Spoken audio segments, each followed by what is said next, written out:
संसद में जब इंडिया यूएस ट्रेड डील की बारीकियां तोड़ी गईं तो क्या सामने आया? राहुल गांधी ने मोदी सरकार पर ट्रंप के सामने सरेंडर के आरोप क्यों लगाए?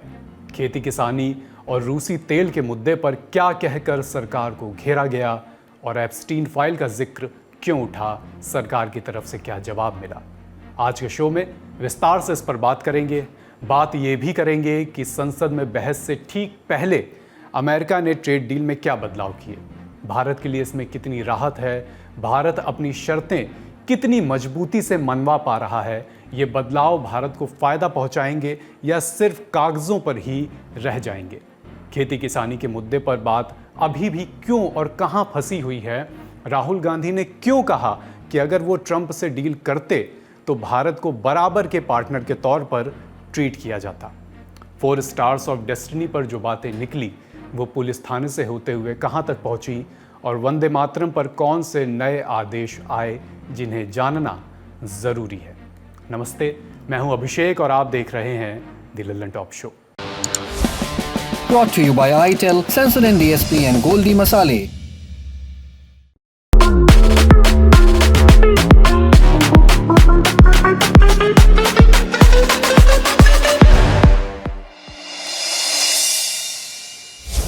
भारत अमेरिका ट्रेड डील पर आज यानी 11 फरवरी को लोकसभा में बात हुई।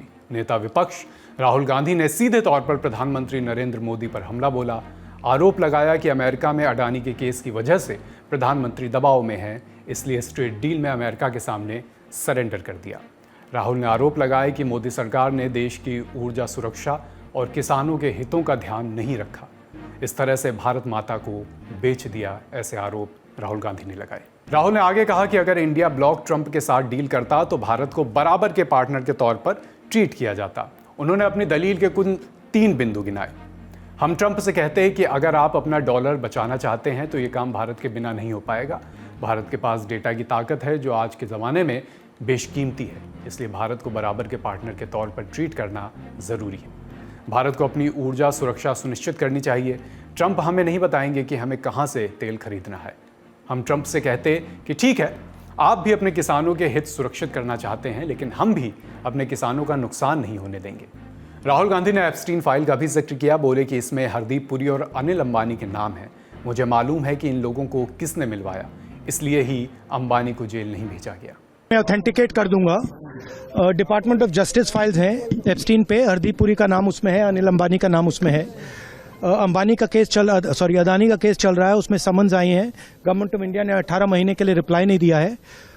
डायरेक्ट प्रेशर है प्राइम मिनिस्टर पे, वो सब जानते हैं। बट मेन बात ये है, देखिए, बिना प्रेशर कोई हिंदुस्तान का प्राइम मिनिस्टर ये नहीं कर सकता है।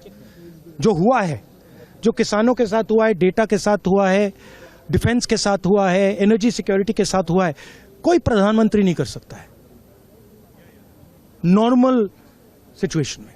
वो जब ही करेगा जब किसी ने मतलब चोक लगा रखा है, ग्रिप ले रखी है और चोक लगा रखा है। राहुल के बयानों पर सत्ता पक्ष की तरफ से तीखी प्रतिक्रिया आई। संसदीय कार्य मंत्री ने तो विशेषाधिकार हनन का आरोप भी लगा दिया, ये कहते हुए कि राहुल ने जो भी आरोप लगाए हैं इनके सबूत दें। इधर वाणिज्य मंत्री पीयूष गोयल समेत दूसरे केंद्रीय मंत्रियों ने भी राहुल के आरोपों पर जवाब दिया। हरदीप पुरी ने भी एप्स्टीन फाइल वाले मामले पर सफाई दी। पारदर्शिता की बात उठी।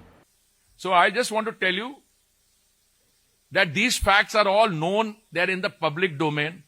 3 million emails have been released. All right? In these 3 million emails, I am in New York for 8 years. Okay? We are talking about the period 2009, May, when I joined as India's ambassador to the UN in New York, and when I became a minister in 2017. 8 years ही हो गया ना? Okay. 9 to, yeah. Then there are references to possibly 3 or 4 meetings in 8 years. And if anybody has seen my website or had done the homework, but I decided to tell the Yuva Netra, Shri Rahul Gandhi ji, because he winked at me and asked me, name an interesting places. So I said, I'll send you a note. And in that note, I told him that after I retired as India's ambassador to the UN, a few months later, I was invited to join the International Peace Institute. The International Peace Institute is an institute which was set up many, many years earlier for the purposes of international peacekeeping by the UN, but I was not part of the IPI per se. I was Secretary General of something called the Independent Commission on Multilateralism. This was a commission set up in the IPI as a project to see if the United Nations was fit for purpose on the occasion of its 75th anniversary. Okay? Now, the president of this, the chair of this was a former Prime Minister of Australia. I was the Secretary General. My boss in the IPI, Mr. Terry Rod Larson, was the person who knew this particular infamous person, Mr. Epstein. And it is as part of a delegation of the IPI or the ICM that I met Mr. Epstein on a few occasions, 3 or maximum 4. And the ICM was dealing with international issues, thematic issues, and Mr. Epstein was not part of it. इस दौरान संसद परिसर में एक मौजूद वाकया और सामने आया। हुआ ये कि केंद्रीय मंत्री प्रहलाद जोशी और अश्विनी वैष्णव मीडिया से बात कर रहे थे। उसी दौरान राहुल गांधी भी वहां पहुंच गए। बोले कि आइए साथ में बात करते हैं। राहुल का इतना कहना था कि दोनों मंत्री वहां से चले गए, जिसके बाद राहुल ने अकेले ही मीडिया से बात की, फिर से अपने वही आरोप दोहराए। इधर देर शाम लोकसभा के भीतर से कुछ और प्रतिक्रिया आई। मसलन AIMIM चीफ और हैदराबाद से सांसद असदुद्दीन ओवैसी ने मोदी सरकार पर ट्रंप के सामने घुटने टेकने के आरोप लगाए। कुछ ऐसे ही आरोप विपक्ष के दूसरे सांसदों ने भी लगाए। बोले कि 18% टैरिफ खुश होने की बात कतई नहीं है। 2019 में ईरान का ऑयल मत लो, बोले आपने गलती की, आपने ईरान का ऑयल नहीं लिया। तो अमेरिका ने कहा कि इराक से लो, कंपैरेबल रेट पे, कंपैरेबल रेट पे, मार्केट रेट, नॉमिनल प्राइस पे नहीं। आज यूएस कह रहा है कि मोनोपोली रेट पे लो। कहां है सर? हम क्यों कर रहे हैं? क्यों इतना गिर रहे हैं इस गोरी चमड़ी वाले के सामने? आखिर हमारी हमियत कहां है सर? और एक बात बता रहा हूं सर, ये यूएस ट्रेड डील से European 2 minute sir, European union की ट्रीटी से हमारा PLI का पूरा असर पड़ेगा, क्योंकि आपने टैरिफ गिरा दिया। आपने टैरिफ गिरा दिया मेडिकल डिवाइसेस पर, आपने टैरिफ गिरा दिया सोफिस्टिकेटेड मशीनरी पर, तो यूएस इंडस्ट्रियल गुड्स आएंगे, तो डीइंडस्ट्रियलाइजेशन का खतरा है इस मुल्क में सर। इसके बाद सरकार की तरफ से मोर्चा संभाला केंद्रीय वित्त मंत्री निर्मला सीतारमण ने बिंदुवार अपनी बातें रखी। वो थोड़े जीजुत्सु मार्शल आर्ट के लैंग्वेज बताए। ग्रिप, कंट्रोल, ग्रिप बहुत बताए। ग्रिप के ऊपर AI और डेटा के ऊपर बहुत चिंता व्यक्त की कि भारत के डेटा विदेश में चली जा रहे हैं। सही नहीं है, क्योंकि हम इंसेंटिवाइज कर रहे हैं डेटा सेंटर्स को, जिससे भारत देश में डेटा रहे और भारत के युवा को जॉब्स मिले। उसके लिए हम कर रहे हैं डेटा सेंटर के लिए प्रावधान, और उसको बिना समझे ये बोल रहे हैं डेटा आप विदेश का कंपनी को दे रही हो। हमारे यहाँ क्या होगा? हमारे यहाँ इंसेंटिवाइज कर रहे हैं इसीलिए कि डेटा सेंटर भारत में रहे, डेटा भारत में रहे और डेटा हमारे युवाओं को मैनेज करने के लिए हमारे हाथ में रहे। नया सेंसोडेंट DSP नर्व्स को प्रोटेक्ट करे और इनामल को repair. Feel the relief with सेंसोडेंट DSP। ये तो थी संसद के भीतर की कहानी। अब नजर डालते हैं इंडिया US ट्रेड डील के कागज पत्तर में हुए बदलावों पर जो अमेरिका की तरफ से किए गए हैं। सबको पता है कि इस महीने की शुरुआत में इस डील की खबर आ गई थी। जैसा कि अमेरिकी सदर डोनाल्ड ट्रंप की आदत है, सबसे पहले उन्होंने ही अपने social media platform truth social पर इसे ब्रेक किया। लंबा चौड़ा पोस्ट जिसमें भारत के ऊपर टैरिफ को 50 से घटाकर 18% करने, रूस से तेल न खरीदने, भारत का एग्रीकल्चर और डेयरी सेक्टर अमेरिकी प्रोडक्ट्स के लिए खुलवाने और भारत की तरफ से $500 बिलियन की अमेरिकी खरीद जैसे कथित वादे की बात थी। ट्रंप के पोस्ट के बाद प्रधानमंत्री नरेंद्र मोदी का भी एक पोस्ट आया। छोटा सा था, जिसमें बस डील की कंफर्मेशन की बात थी, बारीकियां इस पोस्ट में नहीं बताई गई थी। इसके बाद से लगातार सवाल उठ रहे थे कि कागज़ कहाँ हैं। कुछ दिनों के बाद कागज़ आए भी, अंतरिम समझौते के तौर पर। भारत अमेरिका का एक जॉइंट स्टेटमेंट सामने आया, फैक्ट शीट भी आई। उसमें भी अमेरिका की तरफ से वही बातें दोहराई गईं जिन्हें सबसे पहले ट्रंप ने उठाया था, और इसी वजह से भारत के संदर्भ में सवाल बने रहे। मसलन क्या भारत सच में रूस से तेल खरीदना बंद कर देगा? क्या भारत ने अमेरिका के लिए अपना कृषि और डेयरी सेक्टर खोल दिया है? भारत कैसे अगले 5 साल में अमेरिका से $500 बिलियन की खरीद करेगा, जबकि अमेरिका के साथ उसका सालाना व्यापार ही करीब $132 बिलियन का होता है? क्योंकि फैक्ट शीट में साफ तौर पर लिखा था कि भारत रूस से तेल नहीं खरीदेगा, इसलिए इस संदर्भ में मोदी सरकार के मंत्रियों से सवाल पूछे गए, जिसका हाँ या ना में साफ जवाब नहीं मिला। विदेश मंत्री ने कहा कि वाणिज्य मंत्री से पूछिए, वाणिज्य मंत्री ने विदेश मंत्री से पूछने को कहा। हालांकि इस बीच डेटा की बात होती रही, यही कि भारत की रूसी तेल खरीद कम हुई है। यहीं से सवाल उठे कि क्या भारत ने ट्रंप के दबाव में अपनी रणनीतिक स्वायत्तता खो दी है? इधर विदेश मंत्रालय की तरफ से भी कहा गया कि भारत अपनी ऊर्जा खरीद को डाइवर्सिफाई कर रहा है। रणनीतिक स्वायत्तता के सवाल पर जवाब आया कि देश की ऊर्जा जरूरतों को सुनिश्चित करना ही एकमात्र लक्ष्य है। हालांकि सीधे इस सवाल का जवाब नहीं दिया गया कि क्या भारत ने सच में रूस से तेल खरीद बंद कर दी है या ऐसा कुछ करने जा रहा है। ठीक इसी तरह के सवाल एग्रीकल्चर सेक्टर को लेकर भी उठे, खासकर फैक्ट शीट में जिन बातों का जिक्र था। मसलन अमेरिका की तरफ से कहा गया कि भारत अमेरिका के बहुत सारे कृषि और खाद्य उत्पादों पर अपना टैरिफ या तो घटाएगा या फिर खत्म कर देगा।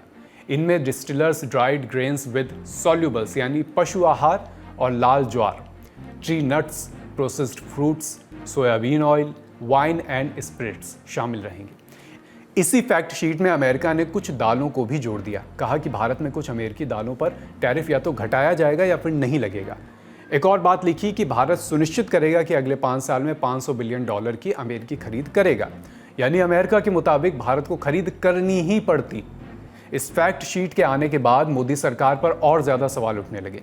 संयुक्त किसान मोर्चा और राष्ट्रीय किसान महासंघ जैसे संगठनों ने विरोध प्रदर्शन का ऐलान कर दिया।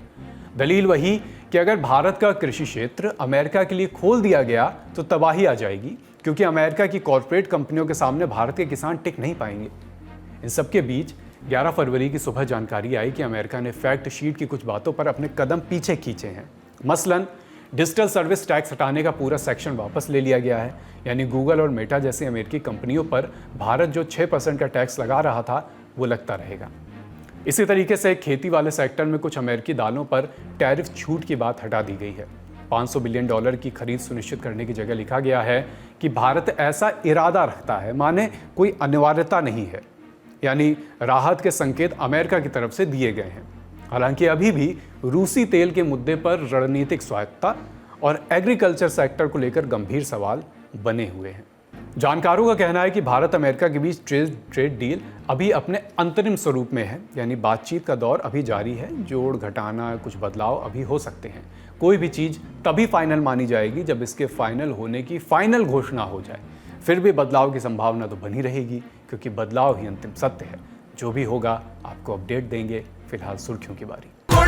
गोल्डी छोले मसाले, जहाँ जाएं रिश्ते बनाएं। गोल्डी लाए हैं फ्रेश लॉक टेक्नोलॉजी, जो रखे मसालों को हर समय फ्रेश। पहली सुर्खी, चिंतकों की चिंता थी कि देश में किताबों पर बात नहीं होती। 4 स्टार्स ऑफ डेस्टिनी पर बात होनी शुरू हुई तो संसद से थाने तक ये बात पहुंच गई। प्रकाशक प्री ऑर्डरिंग और शेड्यूलिंग जैसे टर्म्स पर प्रकाश डाल रहे हैं। प्रकाशक बता रहे हैं छपने की तैयारी और छपी हुई में अंतर होता है। खरीद के लिए उपलब्ध हो तभी छपी माने। लेकिन ये सब दलीलें काम नहीं आ रही हैं, क्योंकि किताब की सॉफ्ट कॉपी तमाम वेबसाइट्स पर अवेलेबल है और हार्ड कॉपी राहुल गांधी के हाथ में थी। जब प्रकाशक पेंगुइन के शब्दों में किताब छपी नहीं तो हार्ड और सॉफ्ट कॉपी कैसे बाहर आ गई? कन्फ्यूज़न है, बहुत सारा कन्फ्यूज़न। सॉल्यूशन का कुछ पता नहीं है। All is not well for प्रकाशक पेंगुइन। इसी गुत्थी को सुलझाने के लिए निकली है दिल्ली पुलिस। जांच कर रही है कि क्या ये सब किसी साजिश के तहत तो नहीं किया गया। पुलिस ने प्रकाशक पेंगुइन रैंडम हाउस इंडिया को नोटिस भेजा है, पूछा है कि किताब लीक कैसे हुई।